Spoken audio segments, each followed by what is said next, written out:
मुख्यतः 5 प्रकार की शैलियाँ हैं जिनका यूज़ हम प्रस्तावना इंट्रोडक्शन लिखने के लिए कर सकते हैं। हेलो एवरीवन, आप सभी का स्वागत है मेरे इस यूट्यूब चैनल में। तो दोस्तों, आज हम जिस टॉपिक पे जो चर्चा करने वाले हैं वो ऐसे मैं आपको आज ऐसे के बारे में सभी प्रकार की जानकारियाँ दूंगा, क्योंकि ऐसे से रिलेटेड सबके मन में बहुत सारे क्वेश्चन बने रहते हैं कि इसकी तैयारी किस तरह से की जाए, इसमें क्या क्या चीज़ें करना रहता है, इसके स्रोत क्या क्या हैं पढ़ने की, इसका सिलेबस क्या है। आज मैं इस वीडियो में आपको सब कुछ बताऊंगा, तो बने रहिए वीडियो के साथ। चलिए आगे चलते हैं। तो दोस्तों, मैं आपको ऐसे के बारे में कुछ सामान्य जानकारी दे देता हूँ कि ऐसे का जो पेपर होता है वो 250 नंबर का होता है और इसमें 3 घंटे का ड्यूरेशन टाइम होता है। तो जो ऐसे का पेपर होता है उसमें 2 खंड होते हैं। पहले खंड में भी 4 टॉपिक रहते हैं और सेकेंड खंड में भी 4 टॉपिक रहते हैं। तो इन दोनों जो खंड में से 2 ऐसे लिखना रहता है। हमको उन 4 टॉपिक्स में से भी किसी एक टॉपिक का चयन करके उसमें लिखना होता है। तो इसमें भी बहुत सारी दिक्कतें आती सभी को कि किस टॉपिक का चयन करें। सब कुछ मैं बताऊंगा, अभी आप वीडियो में आगे बने रहिए। किस तरह हम टॉपिक चयन करेंगे और उसकी संरचना क्या रहेगी, स्ट्रक्चर हम कैसे बनाएं, और जो है टॉपिक की सही समझ कैसे करें उसके बारे में मैं आपको बताऊंगा। तो दोस्तों, मैं आपको एक पीडीएफ दिखाता हूँ, आप उसको देखिए। चलिए मैं आपको ले जाता हूँ लैपटॉप की स्क्रीन पे। तो दोस्तों चलिए शुरू करते हैं निबंध की कुछ सामान्य जानकारियों से। तो ये जैसे कि आप देख पा रहे हैं, ये निबंध का पेपर है। जैसे इसमें पहले खंड में जो है 4 क्वेश्चन हैं, उनमें से आपको किसी भी एक टॉपिक पर अपना निबंध लिखना है। ये है उसका दूसरा खंड, उसमें से भी किसी भी एक टॉपिक पे आपको निबंध लिखना है। चलिए आगे बढ़ते हैं। दोस्तों, वैसे तो निबंध का कोई पाठ्यक्रम दिया गया नहीं है, बट उसमें जो है निबंध के बारे में कुछ बातें हैं कि जैसे कि निबंध जो है विविध विषयों पे लिखा या दिया जा सकता है। और जो निबंध है उसमें जो है हमको जब निबंध लिखते हैं तो हमको जो है विषय पर केंद्रित रहते हुए निबंध को लिखना होता है। और उसमें जो विचार होते हैं वो सुनियोजित रूप से होना चाहिए और संक्षेप में लिखे जाने चाहिए। प्रभावी और सटीक अभिव्यक्ति होना चाहिए निबंध में। चलिए आगे बढ़ते हैं। ये इस प्रकार से जो है निबंध का पाठ्यक्रम है। ये निबंध की परिभाषा है कि वह विचारपूर्वक या क्रमबद्ध रूप से लिखी गई रचना को निबंध कहते हैं। दोस्तों, निबंध पेपर का जो सामान्यतः उद्देश्य है वो ये है कि जो परीक्षक है वो परीक्षार्थियों से निबंध लिखते समय कुछ बातों को ध्यान रखने के लिए कहता है। जैसे कि उनका जो दृष्टिकोण होना चाहिए वह बहुआयामी होना चाहिए और उसकी भाषा कौशल जो होनी चाहिए सरल, सहज और सुनियोजित तरीके से निबंध लिखना चाहिए। भाषा में एक फ्लो होना चाहिए। विषय की प्रासंगिकताओं के बारे में पूर्ण रूप से जानकारी निबंध में मिलना चाहिए। जिस टॉपिक पे आप लिख रहे हैं उसकी प्रासंगिकता दिखाई देनी चाहिए। बुद्धि कौशल के बारे में भी जानकारी मिलती है। व्यक्तित्व परीक्षण भी निबंध लेखन से पता चलता है कि किस तरह का व्यक्तित्व रखता है विद्यार्थी। ज्ञान के स्तर का भी पता चलता है और साथ ही साथ समय का प्रबंधन की जानकारी भी मिलती है। तो चलिए आगे बढ़ते हैं। निबंध लेखन की जो विषय वस्तु है, ये कुछ टॉपिक्स हैं। ये टॉपिक्स मैं बाद में बताता हूँ आपको। ये कुछ लाइनें हैं, जैसे कि आपकी भाषा में शुद्धता होना चाहिए, वर्तनी और व्याकरण शुद्ध होना चाहिए, शब्द चयन जो सटीक होना चाहिए, और आपकी जो अभिव्यक्ति है सहज एवं सरल होना चाहिए। आप उक्तियों का प्रयोग जरूर करें निबंध में। और जो आप जिस तरह लिख रहे हैं निबंध में, वो आपका जो लेखन है वो परीक्षक द्वारा पढ़ने लायक होना चाहिए। मतलब परीक्षक उसको पढ़ सके इस तरह का आपको लिखना चाहिए। आपको अपनी राइटिंग जो है उसको सुधारने की कोशिश ज़रूर करना चाहिए, क्योंकि बहुत ज़्यादा डिपेंड करता है कि आपकी राइटिंग कैसी है, तो आपको उस पर ध्यान जरूर देना चाहिए। तो चलिए अब आगे बढ़ते हैं। अब हम आ गए हैं प्रस्तावना पे, मतलब इंट्रोडक्शन पे, कि इंट्रोडक्शन सामान्यतः किस प्रकार से लिखे जाते हैं। तो इसकी कुछ ये शैलियाँ हैं, मुख्यतः 5 प्रकार की शैलियाँ हैं जिनका यूज़ हम प्रस्तावना इंट्रोडक्शन लिखने के लिए कर सकते हैं। मैं आपको एग्जाम्पल के साथ ही पूरे शैलियों के बारे में बताऊंगा। जैसे पहली शैली है उदाहरणात्मक शैली। उदाहरणात्मक शैली मतलब वह शैली जिसमें आप कुछ उदाहरणों को यूज़ करते हुए प्रस्तावना स्टार्ट करते हैं, इंट्रोडक्शन स्टार्ट करते हैं। जैसे मैं आपको अभी उदाहरण दिखाता हूँ।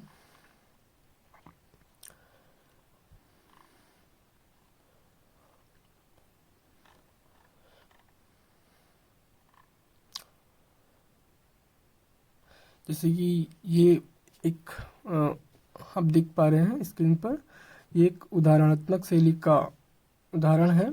इसमें जो छात्र है उनने 2 उदाहरण दिया है। एक तो पहला अशोक पर और दूसरा जो है बुद्ध पर उदाहरण देते हुए उन्होंने अपना इंट्रोडक्शन स्टार्ट किया है। चलिए अब दूसरी शैली पे जाते हैं। आप इस शैली का उपयोग कर सकते हैं, बहुत अच्छी शैली है। दूसरी है प्रश्नात्मक शैली। प्रश्नात्मक शैली वह शैली है जिसमें आप किसी विषय की जो है प्रश्न बनाते हुए उसका जो है इंट्रोडक्शन स्टार्ट करते हैं, ऐसी शैली। चलिए तीसरी शैली पे आते हैं, कहानी व प्रसंगात्मक शैली। इसका उदाहरण है जैसे कि आप देख पा रहे हैं, कहानी शैली वह शैली है जिसमें हम इंट्रोडक्शन जो स्टार्ट करते हैं वो कुछ कहानी के थ्रू करते हैं, मतलब जिसमें पार्ट हो, किरदार हो, ऐसी शैली। जैसे कि ये विषय है कि 7 अरब सपने एक ग्रह सावधानी से उपभोग कीजिए। तो अगर आप इस शैली का उपयोग कर रहे हैं तो आपको इस तरह की कहानी बनाना है जो विषय से संबंधित हो और विषय से रिलेट करती हो। उस तरह की कहानी से आप अपना इंट्रोडक्शन स्टार्ट कर सकते हैं। चलिए हम चौथी शैली पे आते हैं। चौथी शैली है संवाद एवं वार्तालाप शैली। संवाद एवं वार्तालाप शैली का मुख्यतः यूज़ तब किया जाता है जब विषय में जो टॉपिक्स दिया हुआ है उसमें 2 पक्ष होते हैं। जैसे कि मैं आपको दिखा रहा हूँ उदाहरण था। ये एक टॉपिक्स है कि राष्ट्रीय हितों का स्थान मानवीय हितों के बाद आना चाहिए। तो जैसे कि इसमें 2 टॉपिक्स है, पहला है राष्ट्रीय हित और दूसरा है मानवीय हित। तो जैसे कि ये छात्र ने संवाद शैली का यूज़ किया है, जैसे कि आप देख पा रहे हैं संवाद 1, इसमें पहले उन्होंने राष्ट्रीय हित और मानवीय हित के बारे में थोड़ा थोड़ा बता दिया। उसके बाद संवाद 2 फिर उसने फिर कुछ अलग उसमें बता दिए। ऐसा आप यूज़ कर सकते हैं। और जो 5वीं शैली है अपनी सामान्य तरीके, जैसे कि जब कोई टॉपिक्स में आपको समझ नहीं आ रहा है कि आपको इसकी स्टार्टिंग कैसे करना है, तो आप सामान्य तरीके यानी किसी भी प्रकार के से यूज़ मतलब स्टार्ट कर सकते हैं। परंतु आपको एक बात ध्यान रखना है कि आपको प्रस्तावना में किसी भी प्रकार का सुझाव नहीं देना है, क्योंकि अगर आप प्रस्तावना में ही सुझाव देते हैं तो आपके नंबर कट सकते हैं, क्योंकि सुझाव आपको निष्कर्ष में देना है, तो आपको सुझाव प्रस्तावना में नहीं देना है। चलिए अब हम बढ़ते हैं मुख्य भाग पे। ये उदाहरण है, आप इनको देख सकते हैं। मैं ये PDF टेलीग्राम ग्रुप में डाल दूंगा और टेलीग्राम ग्रुप की जो लिंक है वो डिस्क्रिप्शन में मिल जाएगी आपको, तो आप उसको ज्वाइन करिए। और जो आपको टेलीग्राम ग्रुप है उसमें आपको करंट अफेयर जो है वो भी मिलता है डेली, और साथ में द हिंदू न्यूज़पेपर, दैनिक जागरण, और साथ में विज़न IAS की करंट अफेयर वो भी आपको वहाँ डेली मिलती है। तो आप वो ग्रुप ज्वाइन कर सकते हैं। तो अब हम आते हैं मुख्य भाग पर। तो दोस्तों आप अभी जो है निबंध की जो प्रस्तावना है उसको समझ चुके होंगे। आई होप आप समझोगे अच्छे से, मैं अच्छे से समझा पाया होगा। अभी हम बढ़ते हैं मुख्य भाग पे। तो चलिए अभी आपको दिखाता हूँ मुख्य भाग में क्या क्या पार्ट रहते हैं और आपको किस तरह से इसको लिखना है। चलिए आगे बढ़ते हैं। तो मुख्य भाग में जो पहला है वो है क्षेत्रक। क्षेत्रक का यूज़ आप कुछ इस प्रकार कर सकते हैं, जैसे कि कोई टॉपिक है, मैं आपको टॉपिक बताता हूँ। जैसे एक टॉपिक है मूल अधिकार के तौर पर स्वास्थ्य है, मतलब मूल अधिकार के तौर पर स्वास्थ्य है और संभावनाएं एवं चुनौतियाँ। ये कोई टॉपिक है तो हमको इसकी क्षेत्रक यानी आप एक तरह से सोच सकते हैं उसके आयाम क्या क्या हो सकते हैं। जैसे कोई टॉपिक्स है उसके क्या क्या आयाम हो सकते हैं, तो मतलब किस किस आयाम में उसको हम विभक्त कर सकते हैं। जैसे जो अभी मैंने आपको टॉपिक बताया उसको हम मुख्यतः आर्थिक, सामाजिक, सांस्कृतिक, राजनीतिक, पर्यावरणीय इत्यादि आयामों में विभक्त कर सकते हैं। और इन आयामों में विभक्त करते हुए आप इसके बारे में जानकारी लिख सकते हैं। चलिए अब हम आते हैं दूसरी शैली पे। दूसरी शैली है कालिक एवं स्थानिक शैली। कालिक और स्थानिक शैली वह शैली है जिसमें आप जो है काल यानी समय से संबंधित, स्थान से संबंधित शैली का यूज़ कर सकते हैं। काल मतलब ऐतिहासिक समय, स्थान का उपयोग कर सकते हैं पर आपको जो है दीर्घ अवधि संबंधित समय का यूज़ नहीं करना है। ठीक है, अब आती है तीसरी शैली, वह है हितधारक शैली।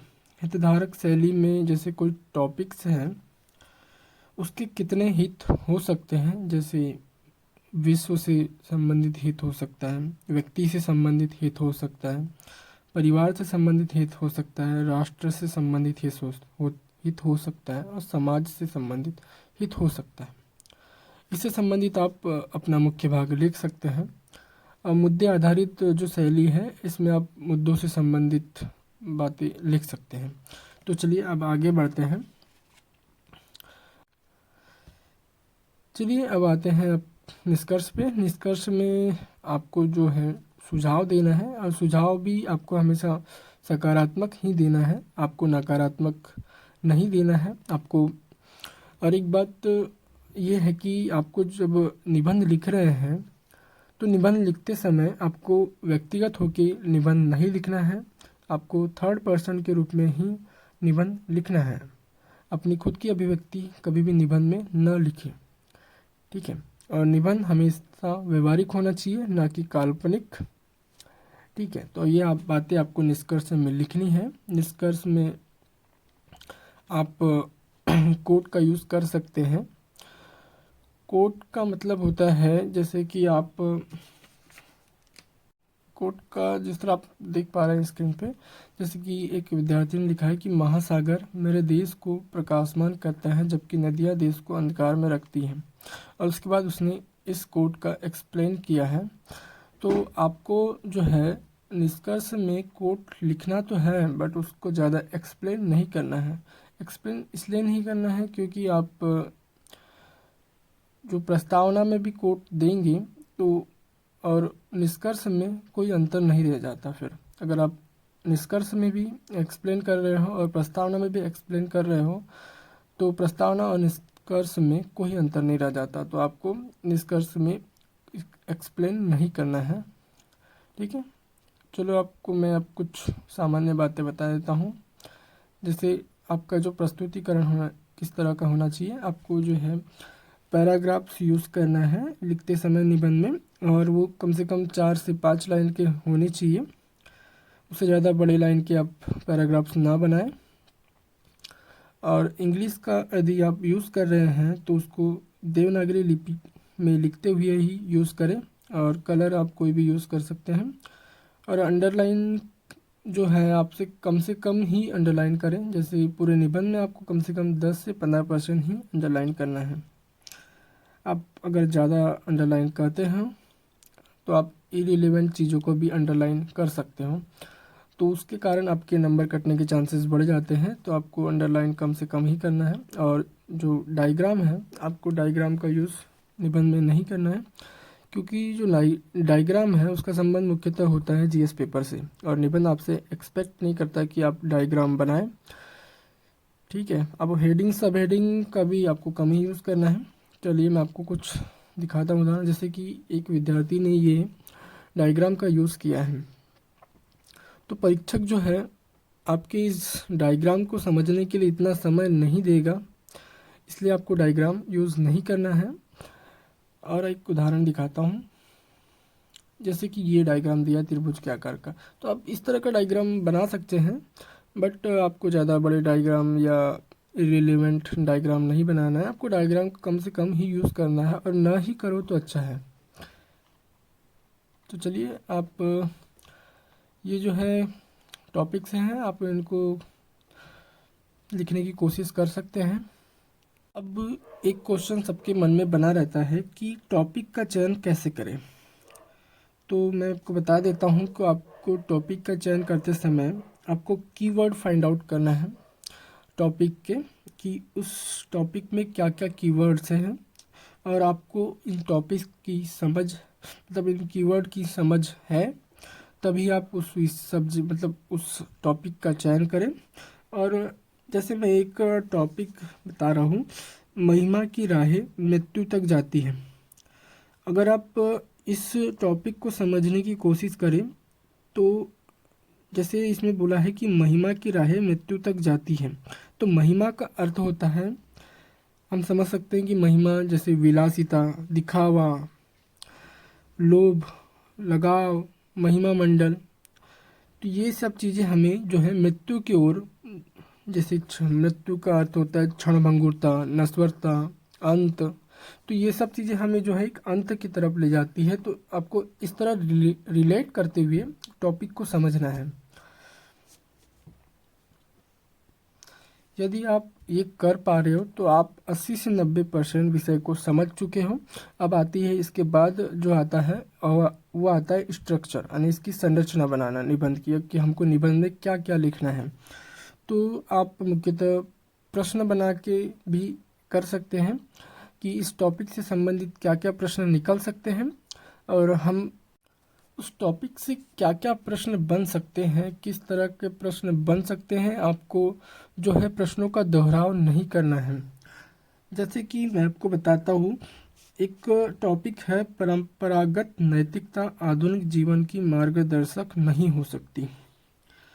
तो आपको अगर इसके क्वेश्चन बनाना है तो सबसे पहले तो इनका अर्थ के बारे में जानना होगा कि परंपरागत नैतिकता क्या है, वो आधुनिक जीवन के लिए मार्गदर्शक किस तरह की नहीं हो सकती। आपको मतलब टॉपिक का दोहराव नहीं करना है इसमें, आपको टॉपिक से रिलेट करते हुए क्वेश्चन बनाना है, उसके बाद उसकी संरचना तैयार करनी है। आपको लगभग 10-15 मिनट आपको टॉपिक के बारे में सोचना पड़ेगा, और उसके बाद उसको लिखना स्टार्ट करें। आप ज़्यादा समय ना दें टॉपिक सोचने में, कम से कम 10 से 15 मिनट दे सकते हैं आप, और उससे ज़्यादा समय आप ना दें। इस तरह आप अपने निबंध को लिख पाएंगे, आप विषय को समझ पाएंगे, और विषय से संबंधित आप अपनी संरचना तैयार कर पाएंगे, और आप एक अच्छा सटीक निबंध लिख पाएंगे। आई होप आपको अच्छे से समझ आ पाया होगा। अगर आपको ये निबंध का जो है PDF लेना है तो आप टेलीग्राम ग्रुप में जुड़ सकते हैं और वहाँ से ले सकते हैं। तो दोस्तों आपको मैं एक बात बता देता हूँ, आप जो है ज़्यादा से ज़्यादा अगर आपको UPSC में स्कोर करना है, ज़्यादा नंबर लाना है, तो आप निबंध, ऑप्शनल पेपर और एथिक्स में ज़्यादा ध्यान दीजिए। GS पेपर में भी ध्यान दीजिए, बट आपको इन टॉपिक्स पे ज़्यादा ध्यान देना है, क्योंकि ये एक स्कोरिंग टॉपिक्स हैं, पेपर है, आप इनमें ज़्यादा से ज़्यादा स्कोर कर सकते हैं। और सभी टॉपर्स जो है GS पेपर से ज़्यादा इन टॉपिक्स में, इन विषयों में, इन पेपर में ज़्यादा स्कोर करते हैं और रैंक लाते हैं। तो चलिए, तो दोस्तों आई होप मैं आपके क्वेश्चनों का आंसर दे पाया होगा, और आपका निबंध से रिलेटेड जो भी क्वेश्चन रहे होंगे वो सॉल्व हो गए होंगे। अगर आपको ये वीडियो अच्छी लगी होगी तो इसको सब्सक्राइब, लाइक एंड शेयर कीजिएगा। चलिए मिलते हैं अगली वीडियो में। ये वीडियो यहीं पर ख़त्म करते हैं। आप सभी का धन्यवाद।